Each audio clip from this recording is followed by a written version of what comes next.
Kebakaran dan Penyelamatan Kabupaten Badung. Kepada Bapak kami persilakan.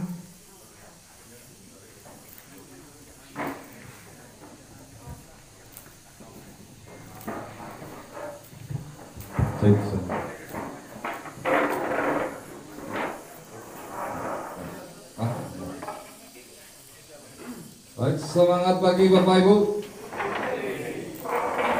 Mohon izin untuk buka masker biar kita namanya. Baik. Sebelumnya supaya kita semangat ya, kita punya yel-yel. Jadi kalau saya tanya semangat pagi, jawabannya pagi, pagi, pagi. Bisa semua? Bisa semua? Baik, kita coba. Semangat pagi. Pagi, pagi, pagi. Baik, bagus. Kalau saya tanya, apa kabar? Jawabannya luar biasa.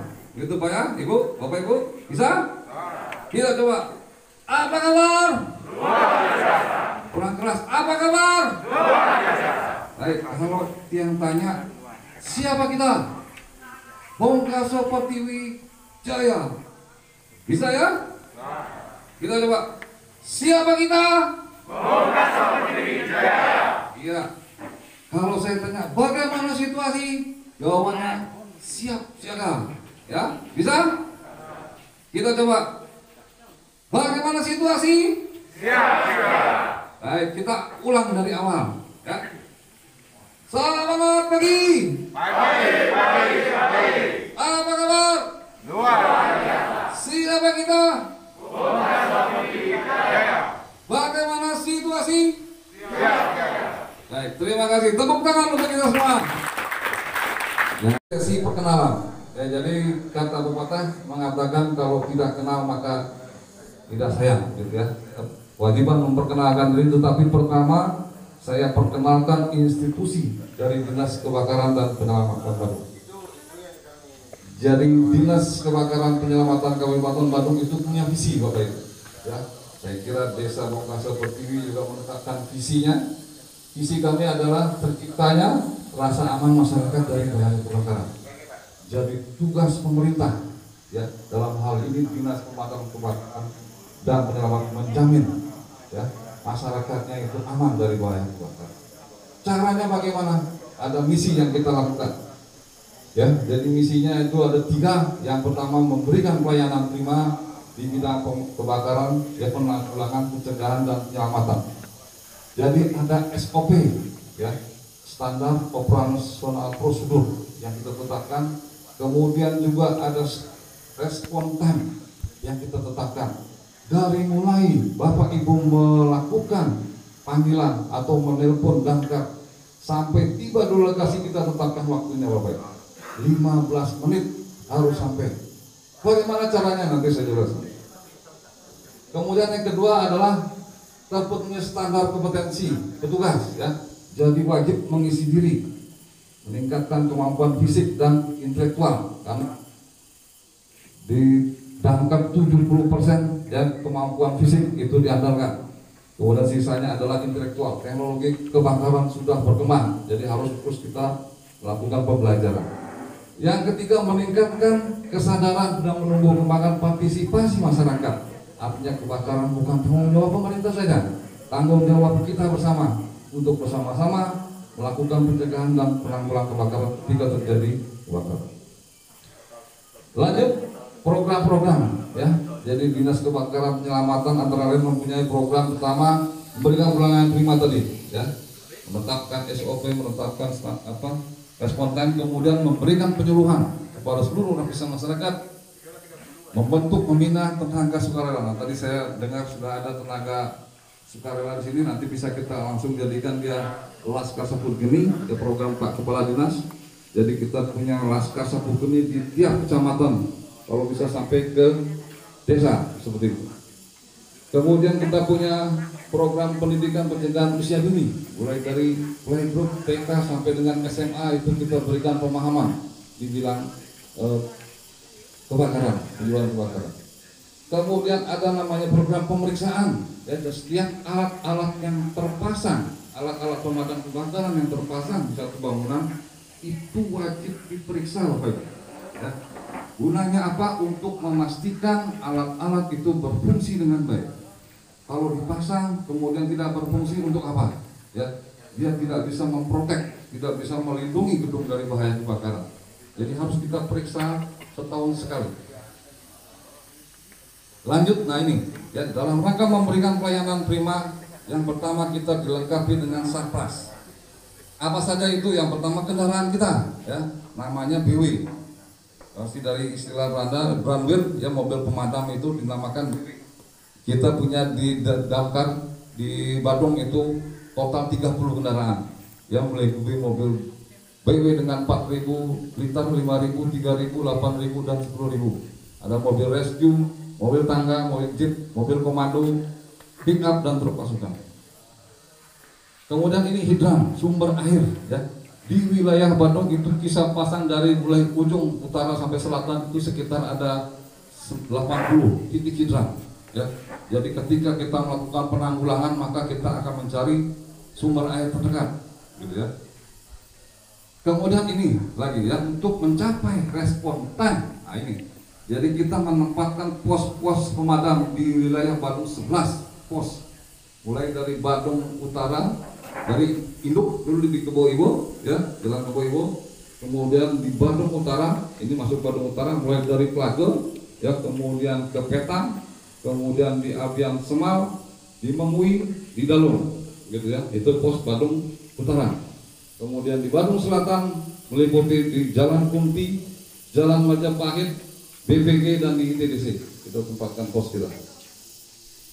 Lanjut grafik kebakaran ini ya, fluktuatif secara kenali kita. Jadi ya, nomor telepon yang minimal ketika terjadi kebakaran itu salah satu usaha Bapak Ibu untuk memberikan pertolongan kepada masyarakat kita, tetangga kita, teman kita yang sedang dilanda musibah.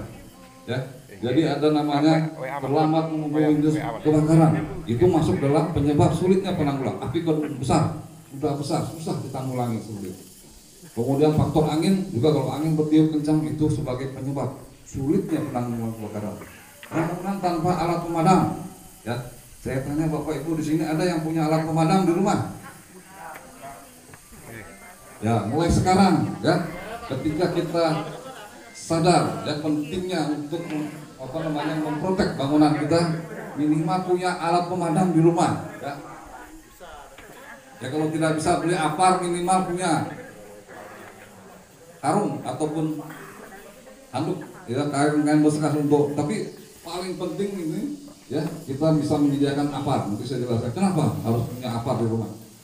Kemudian ada faktor lain, ada bangunan ditutup rolling down, artinya dia safety dari bahaya pencurian ya, pakai trali besi. Kantor-kantor biasanya begitu. Ketika terjadi kebakaran itu susah ya, kita melakukan evakuasi, menyelamatkan diri karena semua dipasangi trali ya. Banyak kejadian rumah-rumah terbakar, terutama di Denpasar ya, ruko terbakar, sukar untuk menyelamatkan diri, hingga menjadi korban ya. Kemudian lagi gangguan asap, karena visi level kita terganggu, susah untuk melakukan penanggulangan. Ini pengukuran waktu tanggap kita ya. Kemudian kejadian kebakaran kita dokumentasikan, sebab damkar bukan saja bertugas memadamkan api Bapak ya, ada tugas-tugas macam-macam ditambah karena terkait dengan penyelamatan rescue ya. Kita punya program OTT, operasi tangkap tawon gitu ya. Jadi ada tawon di rumah penduduk, kita ditelepon oleh masyarakat ya. Dan kita memang punya SDM yang mampu untuk melakukan itu, dilengkapi dengan satprasnya, sarana dan prasarana. Kemudian juga ada program Pungli ya, itu singkatan dari ngepung lipi gitu ya. Ada ular di rumah penduduk, kita ditelepon juga ya, untuk memberikan pertolongan ataupun mengamankan daripada ular tersebut. Demikian program kita ya. Kemudian kompetensi kita ya, jadi kita punya latihan gabungan dengan Basarnas, kemudian kita punya latihan internal namanya damkar 1, damkar 2 dan untuk operator. Kemudian juga kita punya latihan inspektur untuk petugas yang memeriksa kendaraan atau bangunan. Ini tiang pribadi ya, nama tiang lengkap Imade Jaya Lokantara, saya asli dari Banjar Wongaya Klub Denpasar, Jalan Kartini, tapi saya tinggal di Jalan Deta Kajang, Dangin Puri Klub yang masuk angin. Bertugas di Damkar mulai tahun 2011 ya, ditempatkan sebagai Kepala Seksi Pengembangan Kelompok dan Lembaga Masyarakat, dan 2022 saya ditempatkan sebagai Pejabat Fungsional Analis Kebakaran. Demikian perkenalan dari mulai institusi sampai dengan pribadi. Saya lanjut ke materi mengenai pencegahan dan penanggulangan kebakaran. Apa yang menyebabkan kebakaran? Ya, faktornya apa? Ya. Yang pertama itu adalah karena faktor manusia sendiri, ya. Human error, faktor manusia. Apa saja? Merokok sembarangan. Siapa yang merokok di sini? Mulai sekarang harus hati-hati, Pak, ya. Karena kejadian kebakaran di wilayah Kuta Selatan, daerah Bukit, ketika terjadi kebakaran banyak karena hal sepele, rokok. Sambil naik motor buang, ya. Jatuh di alang-alang, ditiup angin keras, akhirnya menyebar kebakarannya, ya. Membakar alang-alang, tahu-tahu ada pura di sana, puranya ikut terbakar, gitu ya. Mulai sekarang harus hati-hati masalah merokok, kemudian obat nyamuk, lupa, ya, masalah kompor yang lupa dimatikan,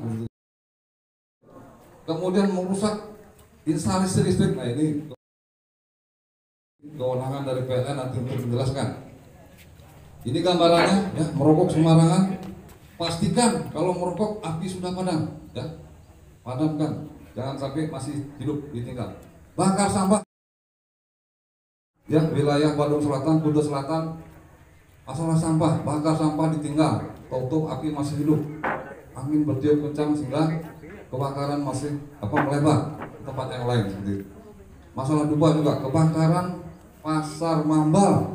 Ya, saya kira Bapak Ibu kalau dekat-dekat sini paham, pernah dengar, ya. Ini karena penyebabnya dupa. Ada lelainan, dupanya itu diaturkan, kemudian mungkin ada pergerakan dari tikus atau cicak, begitu jatuh dupa membakar barang-barang yang mudah terbakar di sekitar pasar. Lanjut ini, ya, instalasi listrik, nanti saya berikan pada PLN juga untuk lebih menjelaskan masalah listrik. Kemudian masalah faktor teknis, ya. Ini faktor teknis, ini kondisi instalasi listrik. Nah, ini lagi kembali kepada PLN, nanti lebih dijelaskan oleh PLN. Baik, lanjut ke kebakaran, ya. Apa yang dinamakan dengan kebakaran? Ada yang tahu? Ya, kebakaran adalah suatu musibah, ya, kejadian yang disebabkan oleh api, gitu ya. Api yang bagaimana, Bapak Ibu? Besar. Api yang besar, api juga besar, ya. Kalau itu kebakaran disiram, marah yang punya kerjaan, Bapak, ya. Jadi api yang tidak bisa dikendalikan, mau besar mau kecil, kalau kita tidak bisa kendalikan itu kebakaran, ya. Menyebabkan kerugian, ya, ada kerugian yang disebabkan. Apa saja kerugiannya? Yang pertama ada korban jiwa, ya, ada yang luka bakar, ya, ini tidak bisa dinilai harganya. Kemudian ada kerugian materi, ya, barang-barang berharga yang terbakar. Kemudian ada menurunnya produktivitas, ya, kalau misalnya perusahaan hotel terbakar 3 kamar tidak bisa difungsikan, artinya produktivitas menurun. Kemudian gangguan bisnis sama, ya, jadi kalau hotel pernah terjadi kebakaran maka orang takut tinggal di sana, ya, apalagi daerah pariwisata, ya. Sempat masuk, apalagi melalui media sosial sekarang, ya, seluruh dunia mengetahui pernah dibaca ada kebakaran dibongkar seperti ini. Orang takut ke sini, Pak. Takut karena merasa tidak safety, ya. Kalau orang barat concern dengan masalah safety, Bapak Ibu, jadi dia harus punya standar tinggi. Contoh, ya, grup perhotelan itu ada grup Marriott namanya. Dia benar-benar tinggi untuk menetapkan standar safety bagi suatu bangunan yang dimanfaatkan oleh masyarakat banyak, oleh konsumen seperti itu. Kemudian terakhir kerugian sosial ini menimpa karyawan, masyarakat sendiri, ya, Jadi misalnya kalau perusahaan, hotel, restoran terbakar, karyawannya akan dirumahkan, ya, sehingga tidak mempunyai pekerjaan, artinya gangguan sosial. Lanjut, tadi penyebab kebakaran adalah api, ya. Saya tanya sekarang, apa itu api, Bapak Ibu? Kita akan menanggulangi api, ya. Harus tahu apa yang kita tanggulangi ini. Ada yang tahu apa itu api? Ada yang nggak pernah lihat api? Saya kira semua pernah lihat api, gitu ya. Tapi apa itu? Api adalah suatu persenyawaan, gitu ya. Atau bahasa ilmiahnya itu reaksi kimia eksotermik, begitu ya. Antara, ini yang perlu Bapak Ibu pahami, ya. Ada 3 komponen yang membentuk api. Ada yang bawa korek api di sini? Nggak ada yang merokok? Dimas ya Pak. Semua tidak merokok. Ya, baik, saya umpamakan saja, ya. Saya bawa korek api. Kenapa dia bisa hidup? Kenapa korek api bisa hidup? Pertama ada bahan bakar, betul ya. Bahan bakarnya gas, ya. Tapi bahan bakar bukan gas saja. Ruangan ini, bangunan ini bahan bakar, ya. Ketika ada penyerahan maka ini akan menjadi sumber bakar, bahan bakar, gitu ya. Kemudian ada oksigen, benar ya. Kemudian ada gesekan yang menyebabkan panas, ya. Jadi 3 komponen itu kita kenal nama-nama segitiga api adalah bahan bakar. Kemudian heat, ya, panas. Karena panas ini nanti saya jelaskan, ya. Kalau panas dalam suatu bangunan seperti ini, misalnya ruangan ini, maka akan menyambar bangunan lain di sekitarnya, ya. Terutama panas di atas 7.000 derajat Celcius seperti itu misalnya. Kemudian yang ketiga adalah oksigen. Bisa kita buktikan, ya, kalau korek itu kita tutup, ya, sampai besok juga tidak bisa hidup, ya. Kenapa? Karena tidak mendapatkan oksigen, ya. Contoh yang sederhana adalah misalnya lilin, ya, kita tutup dengan gelas, ya, sebentar saja sudah mati, ya, karena dia tidak mendapatkan oksigen seperti itu, ya. Baik, lanjut. Produk kebakaran, ya. Dalam kebakaran itu ada produk yang dihasilkan, ya. Semakin kita dekat semakin panas, ya. Panas, semakin terasa panas, itu produknya, ya. Kemudian ada flame-nya, lidah api, nyala api, ya. Kemudian ada asap, ya. Sampai jadi pepatah, tidak ada asap kalau tidak ada api. Itu jadi hubungan sebab akibat. Yang terakhir ada baunya dalam bentuk gas. Nah, saya tanya sekarang, dari 4 produk kebakaran, mana yang paling berbahaya bagi kita? Nyala. Kenapa nyala, Pak? Ternyata berdasarkan riset, yang paling berbahaya adalah asap. Kenapa asap? Ini testimoninya, tetapi saya punya sedikit tabel, ya, untuk menunjukkan pemahaman kenapa asap paling berbahaya. Dalam konsentrasi kepekatan asap, ya, paling rendah itu 1.500. Artinya kalau Bapak Ibu berada dalam suatu bangunan, ruangan yang terbakar, asap itu karakternya ke atas, Bapak Ibu, ya. Nggak ada asap kayak ular begini. Pernah lihat? Pasti ke atas, ya. Kemudian memenuhi ruangan. Kalau ruang tertutup ini terbuka. Kalau ruang tertutup terus memekat, ya. Terus padat-padat sampai kita hirup. Itu paling rendah 1.500. Kalau berada dalam ruangan seperti ini, misalnya, ya, Bapak Ibu berada di dalam mall atau rumah sakit, ya, pertokoan yang sedang kebakaran atau hotel, ya, maka tidak bisa kita tahu jalan keluarnya. Dalam 15 menit kita sakit kepala, Bapak Ibu, pusing, ya, pusing. Jadi, gimana jalan keluarnya? Setengah jam, 30 menit tidak juga keluar dari ruangan, pingsan kita. 1 jam pingsan di sana, tidak ada yang tahu kita di sana pingsan. Maka orang Bali bilang amol dengan cintir, gitu ya. Kematian menjemput kita. Sampai dengan yang paling pekat 12.000, ya, jadi sudah memenuhi ruangan, ya. Misalnya dalam bangunan itu banyak ruang-ruang. Bapak Ibu bukan keluar ke tempat yang terbuka, masuk malah lebih pekat. ya, dalam 2-3 hirupan napas langsung pingsan, ya, apalagi kita berlari karena panik, ya, pada berlarian semua, salah lari kita masuk ke ruangan yang lebih pekat, dalam 2-3 hirupan napas pingsan, kematian hitungan detik, 1-2, ya, gitu artinya.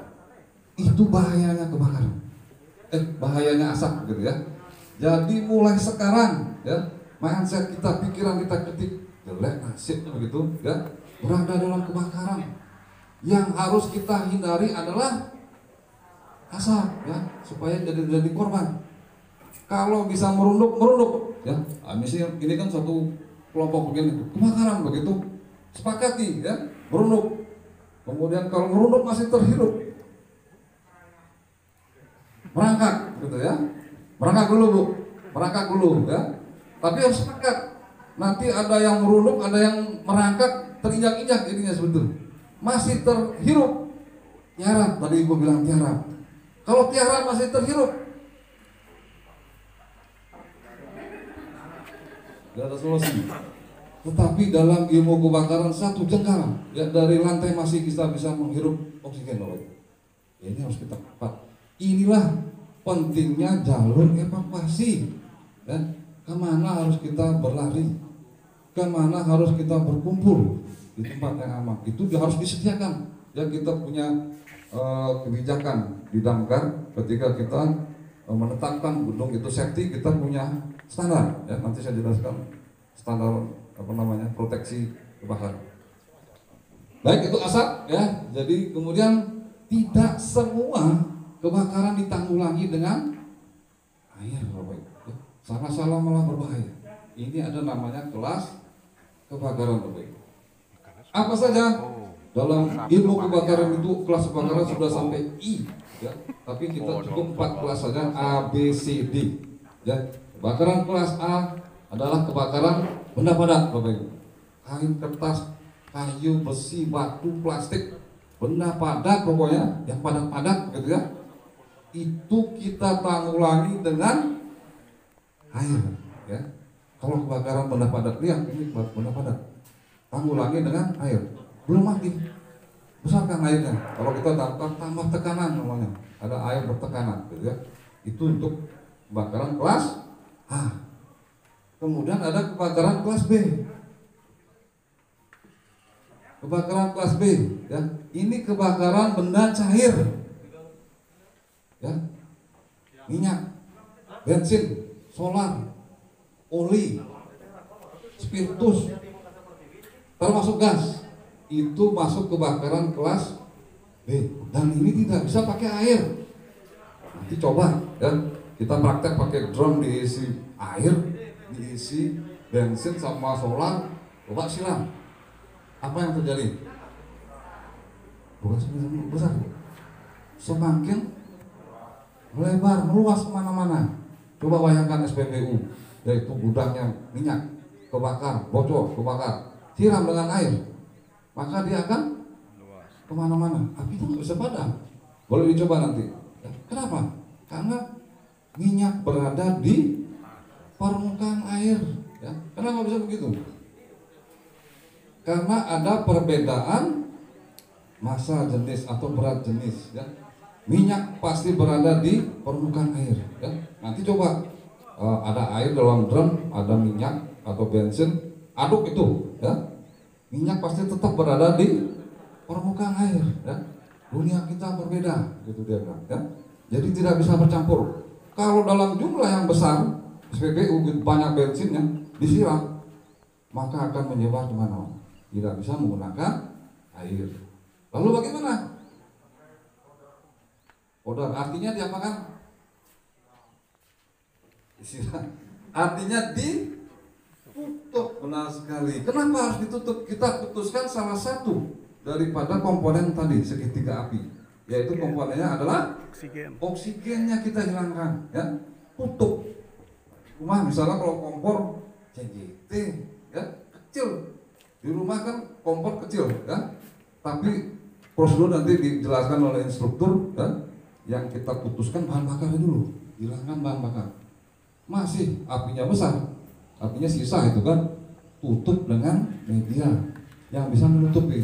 Apa kira-kira? Karung. Di rumah punya karung? Apa harus dipakai di rumah? Anduk, ya. Ada yang nggak punya anduk? Nggak pernah.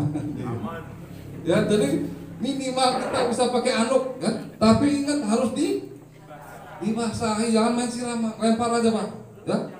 Lempar malah tambah besar apinya, ya. Apalagi ibu-ibu nih, habis masak biasanya kan supaya empuk itu lama, harus 1 jaman mandi dulu, gitu ya. Baru keluar kamar mandi, kompornya meletup, apinya besar. Jangan ragu-ragu, pakai anduknya langsung, begitu ya. Tapi ingat dibasahi, tidak juga mati, ya. Boleh ambil korden, ya, korden tambah kasurnya sekalian kalau belum mati, ya. Yang penting dibasahi, tidak juga mati, baru minta pertolongan, begitu ya. Jadi pahami. Nah, yang pertama adalah tenang dulu, ini kebakaran, apa yang kebakar, ya. Udah padat, udah cair, ya. Jadi kita pahami dulu. Lanjut kelas C, ini kebakaran karena listrik. Nah, ini juga tidak bisa pakai air. Kenapa tidak bisa pakai air? Ya, kenapa tidak bisa pakai air? Karena kita bisa tersengat aliran listrik. Kenapa bisa tersengat? Karena air penghantar listrik, gitu ya, atau istilahnya konduktor, gitu ya. Jadi tidak bisa pakai air. Lalu gimana kalau kebakaran listrik di rumah? Ya, mematikan listriknya. Dari mana mematikan listriknya? Dari sekring. Nanti jelaskan oleh Pak PLN. Dari apa itu namanya kotak itu? Ya? MCB, ya, benar sekali. Lanjut, ada kelas D Bapak Ibu. Ini kebakaran unsur logam, magnesium, titanium, uranium. Ini di Bali ada nih, yang ada bahan-bahan seperti ini gitu.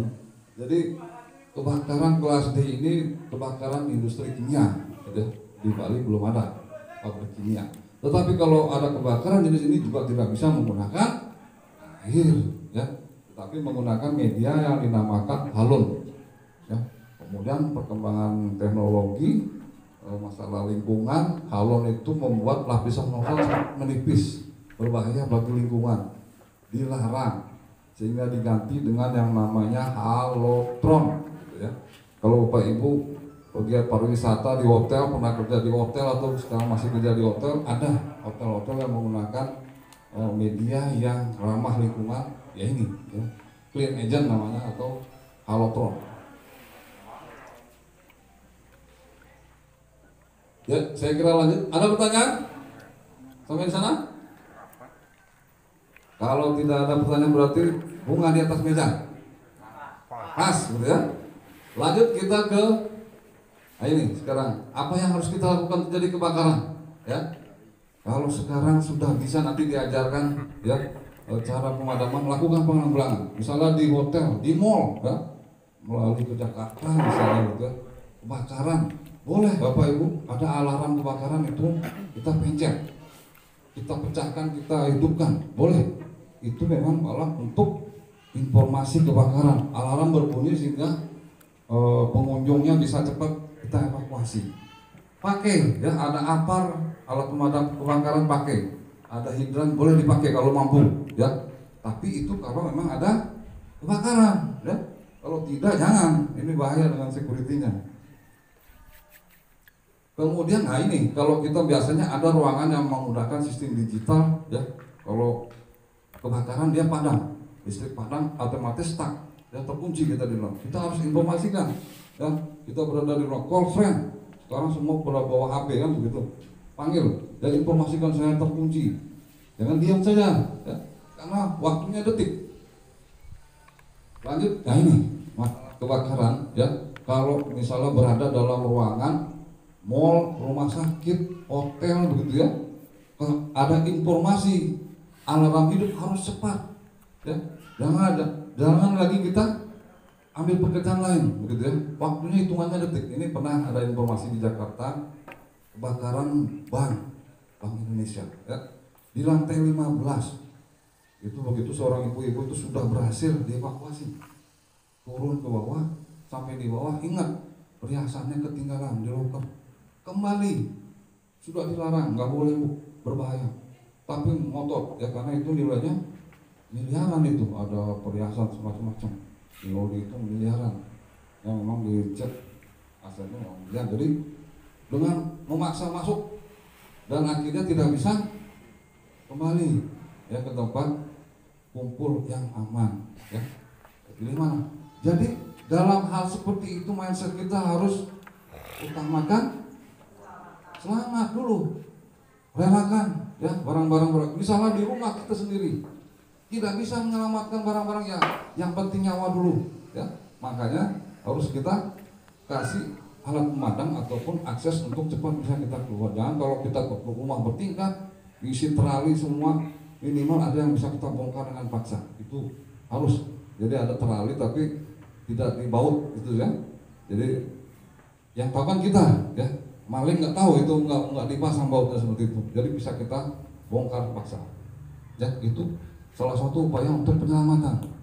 Ya jadi kalau sudah selamat diri dulu, jangan pikirkan dulu barang berharganya ya, nyawa utamakan. Saya kira sudah panjang lebar ya, nanti waktu PRM belum dapat. Sedikit ya masalah proteksi kebakaran. Jadi kalau bisa ya nanti di rumah-rumah Bapak Ibu kesadaran kita utamakan ya, sediakan alat pemadam ya, kemudian ikuti ya kalau dimanapun ikuti prosedur evakuasi ya. Jadi kalau diperintahkan evakuasi jangan sampai kita konyol terkurung dalam suatu ruangan gitu ya. Selamatkan diri, jangan loncat kalau kita punya jalur evakuasi, ikuti jalur evakuasi. Demikian, sekian, terima kasih. Saya tutup dengan Mas Santi Om. Terima kasih.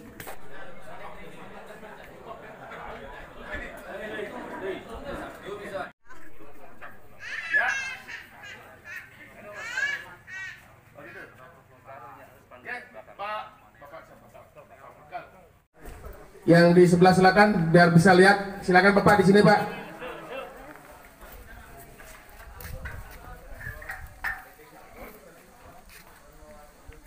Ibu-ibu silakan Bu, sini Bu, sini Bu.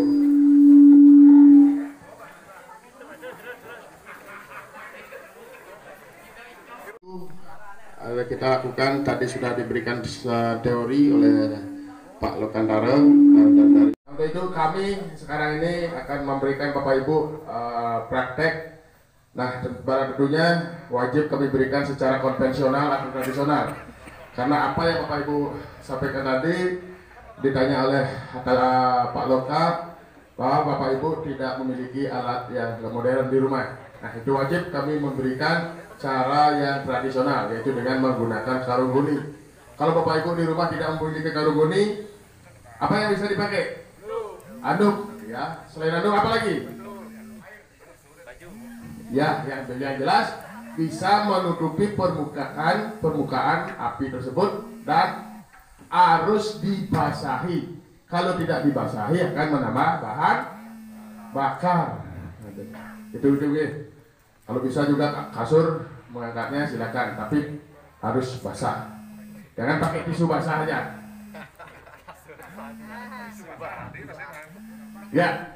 Nah, jadi untuk persingkat waktu, saya akan berikan caranya bagaimana memproteksi diri kita sehingga tubuh kita ini aman dari hawa panas dan nyala, ya.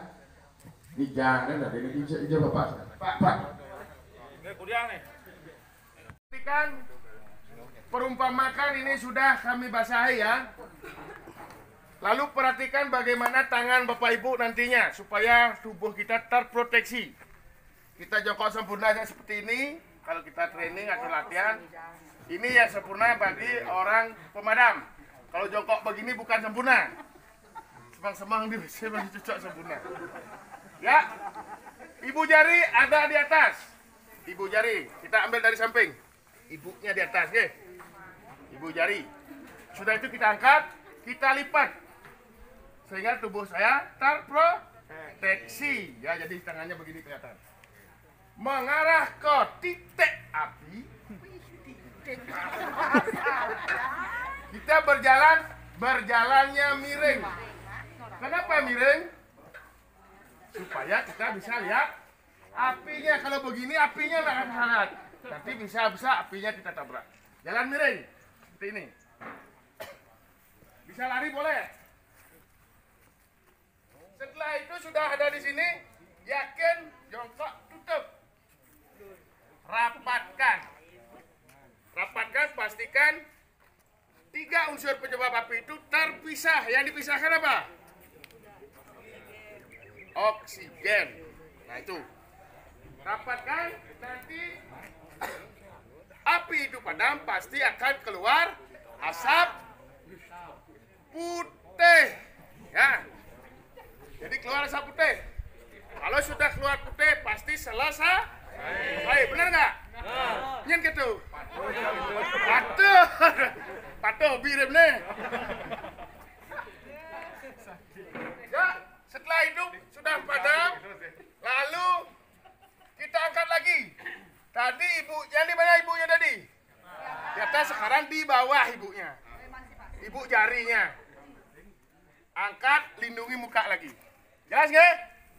Oke, dia kasih contoh.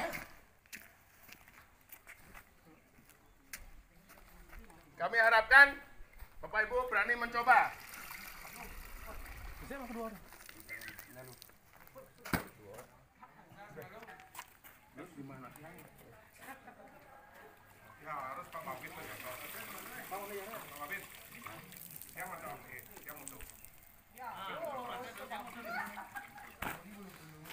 Dan nanti tolong lihat arah angin. Kan cara arah angin nanti. Colek ini bukan, ada lidah api nanti, oke?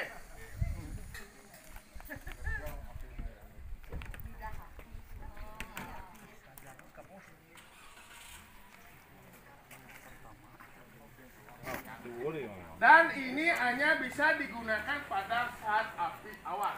Kalau api sudah di atas atap, siung lah taruh sini dah.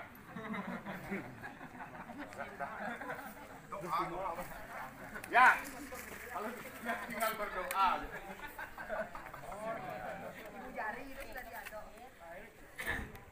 Ya, Bapak Ibu ada yang tidak melihat api? Semua lihat api ya? Pak Babin nggak melihat api. Lihat. Kalau sudah kita terlindung, jangan ditarik lagi. Ya, kita akan dikejar. Tutup pelan-pelan. Rapatkan. Jelas ya? Jelas? Nih, setelah itu seperti tadi yang saya sampaikan, kita angkat lagi, lindungi muka lagi. Kita aman. Jelas? Oke, silakan. Ada dua. Ibu satu, ibu. Taruh, langsung depan. Biar ada dokumennya ya. Sini. Boleh luar gimana?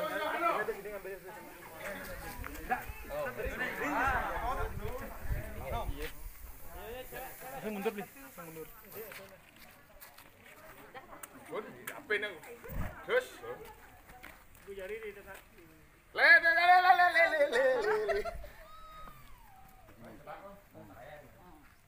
Ya, meli bos, cuci tangan tuh. Singa ngarah angin ya. Yakin Bu? Ya.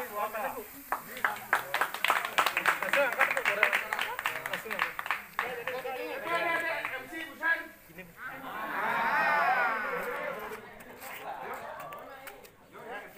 Yuk. Jadi Pak Man. Boleh putus ya. Sudah? Jalannya berani?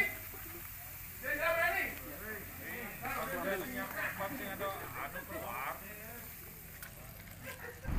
Ya, lagi satu.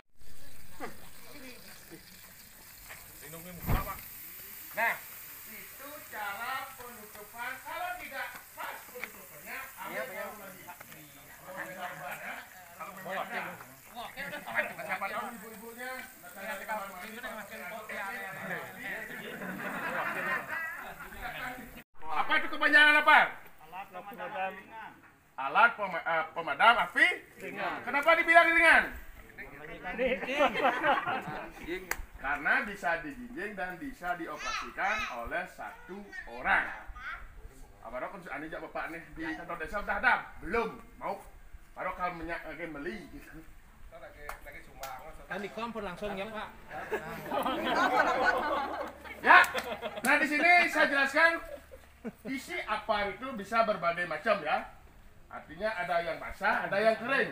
Ya, ada yang basah bisa isinya air dan foam, ada yang kering dry chemical powder seperti yang saya bawa ini, ada halon dan ada karbon dioksida atau karbon dioksida.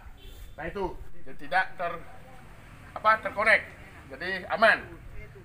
Ya, kalau dari mana kita tahu? Kita wajib pahami isi di sini. Ya, A, B, C. Mana C-nya? Ya. Nah jadi itu. Oh, berkat mandiri. Itu akan itu. Ya, jadi semuanya dari pabrikan pasti ada klasifikasi apa yang bisa dipadamkan oleh media yang ada di dalam ini. Jangan sampai alat membahayakan diri Bapak Ibu. Tolong diperhatikan, nih. Nah, lalu bagaimana cara menggunakan? Yang penting cara menggunakan dulu. Nanti silakan habiskan isinya, jangan sampai tabungnya. Silakan Bapak-bapak dan Ibu punya kesempatan untuk cara mempraktekkan. Nih, langkah pertama ini tergantung. Ya, tergantung di tembok sekitar 1 meter 20 cm. Tergantung, turunkan. Ya. Langkah pertama, cabut pen. Cabut pennya pegang handle bawah. Didorong sedikit biar ada gaya kemiringannya. Ada gaya miring itu lebih bagus. Ya, jadi tarik pennya, tes. Sudah tuh. Langkah kedua, arahkan nozzle. Ini ujung nozzle namanya nih.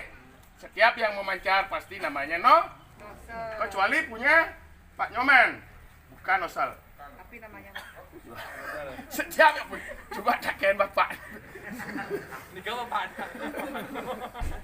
Ya, jadi pegang ini. Nozzle-nya dengan erat-erat seperti ini. Jangan gini. Gampang kena limonya. Kak ini. Ya, sudah itu jangan di sini. Ini karena ada tekanan di atas 16 bar supaya bisa kita arahkan nanti. Maka dari itu kita harus wajib pegang di sini. Kalau ini ditekan cukup tinggi, dia akan ngontak tak terarah. Jelas ya? Pastikan alat ini masih bagus, entakkan. Dan yang sengit mengkecerot, alat ini jelek. Ya, jadi itu antara tekanannya berkurang atau selangnya ini ada penyumatan. Baru berdiri sekitar 3-7 meter. Ya, searah dengan angin juga.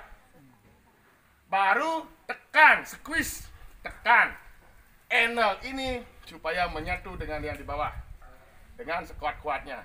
Jelas? Jelas. Ampun kecerit, ampun gendera. Yang terakhir, yang keempat, sapukan. Jelas ya? Asalnya lebih duung, bang yang contoh dulu nih. Ngomel med dasarnya. Ya silakan. Penggunaannya sekitar 4 orang bisa. Ya, langkah pertama cabut pin, hentakkan. Ya, mau kecerot. Sudah itu kalau ada yang di bawah, dari bawah dulu. Ya.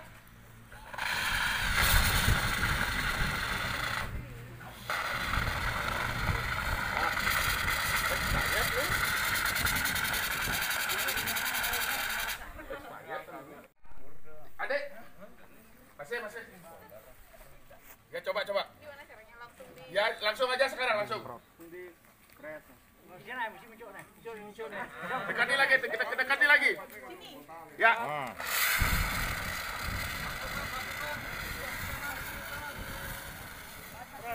Ya, jadi tekniknya itu ya.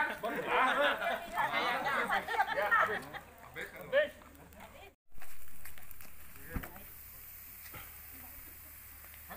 Coba.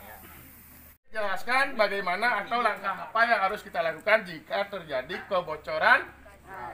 Sering Bapak Ibu mendengar, menonton di televisi kebakaran disebabkan oleh tabung gas meledak, kan demikian? Tabung gasnya tidak pernah meledak. Yang meledak adalah gasnya. Kenapa seperti itu? Memenuhi ruangan terlebih dahulu. Sedikit ada percikan, di sana akan terjadi ledakan.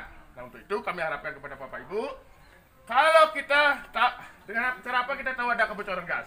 Tahu. Satu lagi? Suara. Ya. Mau tekan gini. Oh, yang dikit tuh, yang di ini dong. Lecis apa itu? Lipi. Nah, jadi demikian. Jadi dari awal kita memasang tabung gas, regulator jangan berlawanan. Jangan seperti ini. Kita harus belakangi. Dari belakang ya. Kenapa demikian? Seandainya terjadi kebocoran, kena baju, nanti kita masuk ke dalam ruangan, ada api sehingga kita terbakar. Nah, ini untuk proteksinya, untuk artinya antisipasinya dari belakang. Kadang-kadang juga. Komisi itu gas, Pak. Pun Puyung ya. paling lo desan. Nah, seperti ini, Masa regulator jangan dipaksa. Ya, kadang-kadang kan besarnya paksa ditekan ya. Besarnya cocok aja. Uliang beli nyumun. Ya, goyang dikit masuk. Kalau Bapak Ibu menaruh tabung gas dengan kompor, usahakan ada pembatas. Seperti yang saya sampaikan tadi, menghindari suatu kebocoran dan tidak menyebabkan terjadi suatu ledakan. Pada umumnya kompor di atas meja seumpama, tabungnya di bawah. Kalau terjadi kebocoran, di sanalah. Pernah tetangga saya pernah kletek, ya, usahakan lagi bolong tembok, jelapan tabung gas taruh di luar. Seandainya terjadi kebocoran seperti tadi, dia sudah ada di luar, di alam semesta. Jadi tidak ada dalam ruangan. Itu kita menghindar. Nah, terjadi juga kebocoran di kompor, kita lebih cepat harus lari ke regulator, lepas dia, putuskan. Salah satu metode pemadaman. Oh, saya mau Bu. Ya. Oh, Pak, saya mau cheese, Pak. Sing mecis, Pak. Itu saya mau cheese, Pak. Di jualan di warung. Nah, jadi begini. Sehingga kita berani untuk melepas regulator. Ada pendinginan, metode pemadaman. Ada pemisahan. Ini pemutusan, memutuskan bahan bakar. Nah, ya. Dam. Penengan itu. Aing gas nop deh. Ya sab utang kali ini. Mikir nganggap sih, Pak. Baik. Ya, jadi kita sekarang pastikan api itu tidak akan masuk ke dalam tabung ya. Jadi selama ada kebocoran pasti gas itu keluar. Jangan Jangan panik. Om 2 3 ya.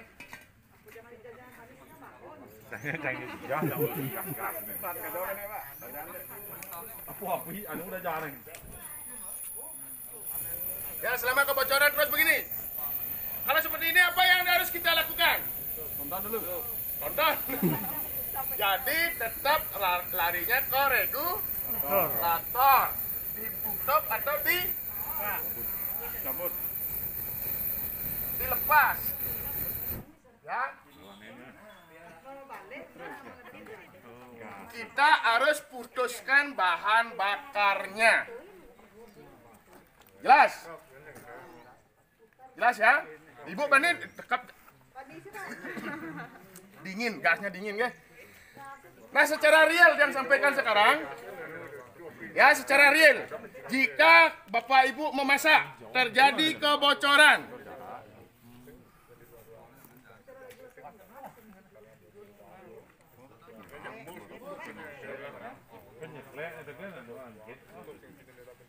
dilepas.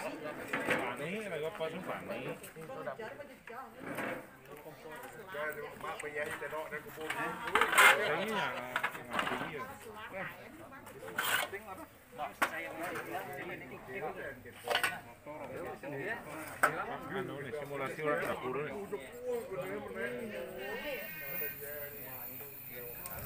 Ya.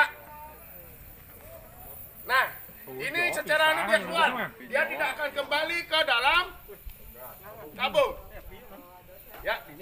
api sih mau balik sini tuh. Saya alih sama dia. Ya. Jadi kita putuskan karena ada api, ada 3 unsur tadi. Ada oksigen, ada bahan bakar gas, ada sumber panas tadi.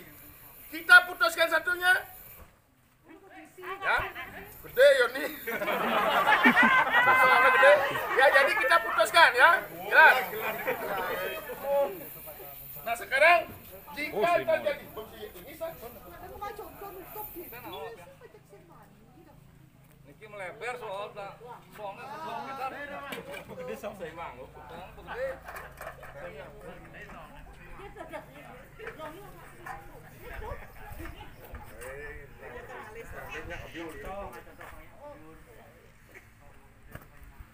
Kan api gede itu gitu. ya seumpama begini. Bapak Ibu ngoreng pindang atau apa? Api naik dan di bawahnya ada kebocoran. Tadi saya jelaskan harus lari kemana? Regulator. Nah coba bagaimana caranya? Saya coba Pak Agus. Ya. Tak lepas. Kan lepas, angkat. Api masih api masih ada Langsung sekarang. panik. Ya. Tepuk tangan. Jangan kemak men. Ya, jadi demikian. Putuskan dulu bahan bakar yang ada ke sana. Mengkonsumsi itu adalah gasnya. Jelas ya? Baru dipadamkan dengan menggunakan Pasti alat panik, yang kita miliki. Jelas? Baik, kita kumpul lagi. Nanti kita bubaran. Kita akan foto bersama. Akan ada sesuatu yang diserahkan oleh Bapak Kepala Bidang. Dan saya atas nama pribadi, mohon maaf jika ada kekurangan yang kami berikan. Dan pada hari ini Ibu Kota Badung namanya Manungkuro, Badung Manungkuro ngabas buat titian kopetang, tirang langkung titian undang puro, mengantukkan tamer titian lintang. Apa yang berikan ini mudah-mudahan berguna buat Bapak Ibu dan tidak pernah digunakan. Ya. Setuju nggak? Setuju. Demikian kita kumpul dengan rapi, spanduk yang Selamat Bandung mengucapkan terima kasih atas atensi Pak Gubernur bersama jajarannya. Jadi pada siang hari ini, jadi ini kami serahkan brosur petunjuk dari informasi dari Damkar untuk dipasang di tempat-tempat strategis. Mudah-mudahan dapat bermanfaat di masyarakat. Ini Pak, tolong dipasang di tempat strategis. Oke, terima kasih. terima kasih kembali. Kami pemerintah Kecamatan Abian Semal mengucapkan dirgahayu kepada Pemadam Kebakaran Indonesia yang ke-103